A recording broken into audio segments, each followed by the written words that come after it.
I just got a bunch of pictures from Warner Brothers vaults of the actual original costumes. I think the costume work's really good, and it's just without frills, because today people have seen a lot of different superhero costumes. So it's how do you make it look believable? How do you take this outrageous concept of a guy who flies around and turn him into something real? Hey GQ, I'm James Gunn, and I'm gonna break down my top 5 favorite comic book movies.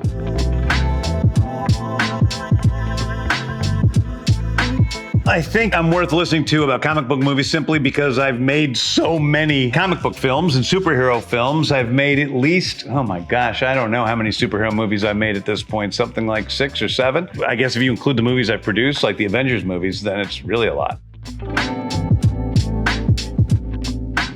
Oh, hello. I know, right? Whose balls did I have to fondle to get my very own movie? I think coming in at number 5, I'm gonna go with Deadpool. The first Deadpool and the second Deadpool actually are 2 of my favorite comic book movies. They came on the heels of the Guardians film. They were even more of, comedies than the Guardians films are, and they were so well made, so heartfelt and fun, and Ryan Reynolds just kills it. I think Deadpool is a perfect adaptation of a comic book because the comic book is very much tongue-in-cheek, very much breaking the fourth wall all the time, talking to the audience, and I think the movie does that really well, but somehow also keeps it more grounded and gives it a little bit more heart than the comics have. If you could see me, you'd understand. Looks on everything. Looks are everything. You ever heard David Beckham speak? It's like he mouth sexed a can of helium. Think Ryan Reynolds got this far on his superior acting method? Love is blind, Wade. No.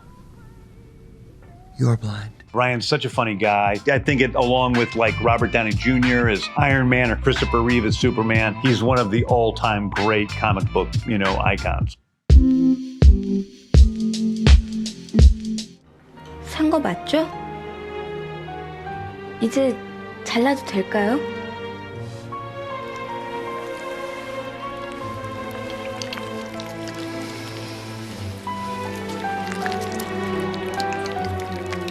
Number 4, I'm going to say Oldboy. Now, a lot of people don't know that this is a comic book film, but it's based on a manga, and it's a Korean film. It reinvented action, and it really ushered in the new era of Korean cinema, which has continued to this day. They still probably make the best action movies in the world. But as a movie, it's just incredibly cinematic, incredibly colorful, really kind of gross, but also beautiful and shocking at the end. It has a real nice twist at the end, so it works on every level.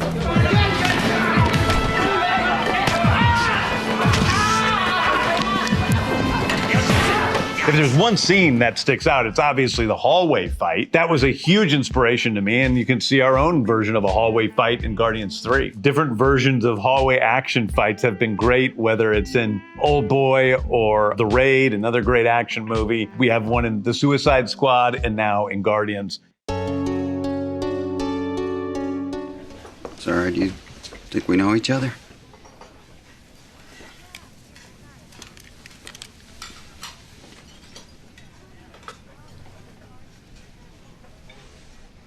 You tell me.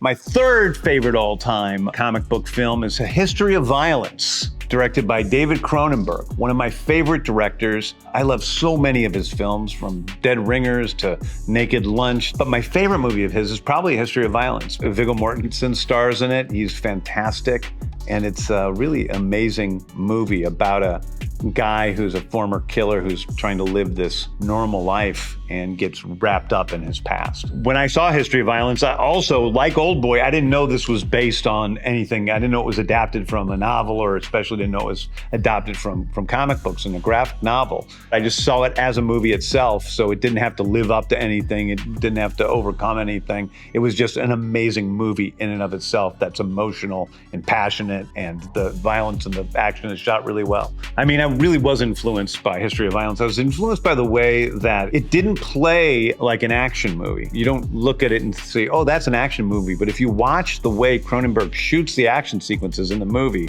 it's really spectacular and really deft. Door!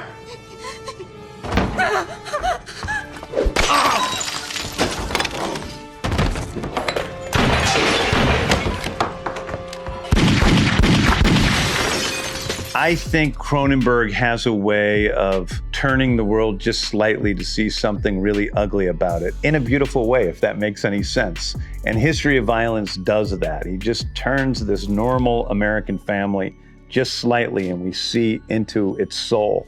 And it's not the most beautiful thing in the world. There's this wonderful, of all the wonderful things, there's a wonderful sex scene in the movie between Viggo and his wife on the steps when she discovers, like starting to discover who he really is. I'm not a big sex scene guy. I don't take sex scenes apart in the same way I take action scenes apart, but I somehow really remember that scene because it was so raw and so passionate and so real. And usually sex scenes just seem like I'm actually usually waiting for them to be done, or they seem like unnecessary or just exploitative, you know? So this wasn't like that at all. This was a real part of the story.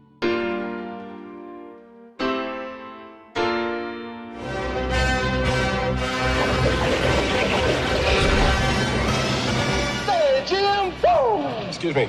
That's a bad...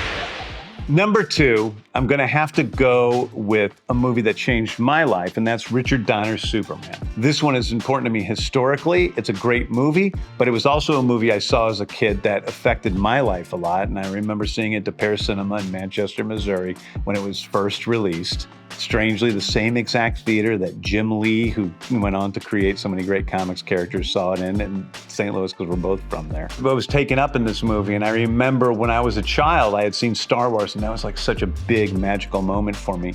And this was the next big magical movie. What the hell is that? Easy, miss.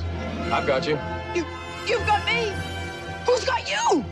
You know, at the time, they did exactly what we're doing now. They're going through tons and tons of actors to see who captures that spirit. The thing they don't talk about much when they talk about Christopher Reeve, they talk about his pureness, his hope, his goodness. They talk about, you know, the way that he plays Clark as being so different from the way he plays Superman and how he can turn that on in an instant. But there's this playfulness about Superman, this, when he's saving a cat, he's got that wry smile. Bye, Frisky. Long now. And that is one of the best parts of the movie, is the playfulness of Superman. He enjoys what he's doing. He likes helping human beings, and he likes saving them. They just did the costume from the comics, and they did it very simply, and it works really well. The colors work well. I just got a bunch of pictures from Warner Brothers vaults of the actual original costumes. I think the costume works really good, and it's just without frills, which was easier back then than today, because today people have seen a lot of different superhero costumes. So it's, how do you make it look believable? How do you take this outrageous concept of a guy who flies around and turn him into something real? I think that, you know, what we're doing is different. It's its own thing, but I'm definitely influenced by what Donner did with Superman and what Christopher Reeve did with Superman. And Margot Kidder, who's fantastic in the movie. She's really the heart of it in a lot of ways.